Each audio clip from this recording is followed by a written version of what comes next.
عبد الله يوسف أحمد عبد الله يوسف أحمد يوسف كينان على لي ولا لي كسر شقيي هديتها مدحتويدا حفيزك وربعينة مدحتويدا يا قاسم عبد النور يا عبد الرزاق هي التيم كي أننا نمثله عبد الله هو الرئي وأوهم بلينين هلنا ولا مهسنتي شغال عقبتين وشقو لنحكي استكون أحسن wiilasha iyo gabdhaha yaryar ee agoomada ah ee nala joogay ay dhaleen walaaladeenna naga baxay inaan ka dhigano gacal iyo xigaal oo wixii aysan noqonin wax iska xiiso oo maanta kali ah gudigana waxaan u sheegi lahaa hadaan joogteen karno in la joogteeyo oo meesha madaxtooyada iyo dawladda kaliya hadda lagu tiirsan yahay ay noqoto wax la iska aruuriyo tusaale waxa loo soo qaadan karaa dhalinyaradii xulka qaranka ee da'da 17 jir ka yareed lacagii loo aruuriyay dawlad ma bixinin ashqaasha bixisay marka dadka muxsiniinta ah qodob kale oo arinta lagu fulin karana waxay noqon kartaa wariyaasha maalin walba war bay jiraan noocuu doona ha ahaado ama hard news ha ahaado ama war arrimaha bulshada arintan oo kale in warbaahinta loo bandhigo waxay dadka kale muxsiniinta ah ee hantida leh ku qaadaysaa inay agoonta wax taraan ugu yaraan 30 camera hadda horteyda taagan dhowr iyo 20 mobilna waxbaa lagu duubayaa marka warka noocan oo kala ah oo la baahiyo dad badan oo ogeyn baa waxay ku qaadaysaa inay yiraahdaan Allah ilaahay agoomaa jira laakiin agoomaha iskuma jiraan agoomihii warbaahinta yaa kuwan loogu yeeri karaa marka cid walba ka qayb qaadata hawshan aad baan ugu mahadcelinayaa waxaan u mahadcelinayaa xafiiska warfaafinta ee madaxtooyada ee arinta ka soo shaqeeyay agaasimihiisa Cabdinuur qaybta xiriirka warbaahinta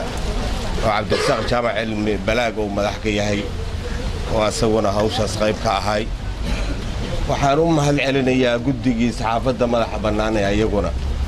haddii alla kuurooyin qayb ka qaatay kuwaasoo weliba ahaa dhibaatadu qofka ay taabato ayaa yaqaana haddii alla kuurooyin oo dareemi kara Cabdirasaaq jaamac cilmi laftirkiisa markii cadawgii carruurtaan waalidkood laayay ay dhaawaceen oo dhaawac culus uu gaaray madaxtooyada laftirkeedu waa noo gurmato barigaas oo Cabdirasaaq la soo daaway oo dibadda loo qaado gacan weyn ay ku lahayd marka maanta hadduu xafiiskii joog asaga iyo rag kale oo haddii alla ku roon yahay sida Cabdinuur oo wax badan saxaafadda asaguna tababarkooda iyo isku xirnaantooda ka shaqeynayay ay joogaan waa laga fili karaa inay hawshan soo fikiraan oo ay dhahaan bal agoontii laga farxiyo hal ciideen umad marka waa uga mahadcelinayaa cid kastoo hawsha soo qabatay iyo qof kastoo gacan ka geystay intaan waa rajo iyo agoon waalidkood oo waxba galabsan gacan ka xaq daran ku bax waxa loo dilayayna waxay ahayd in la aamusiyo bahda warbaahinta dambi kale oo ay galaan ma aysan jir marka insha Allah ilaahay ma qadarin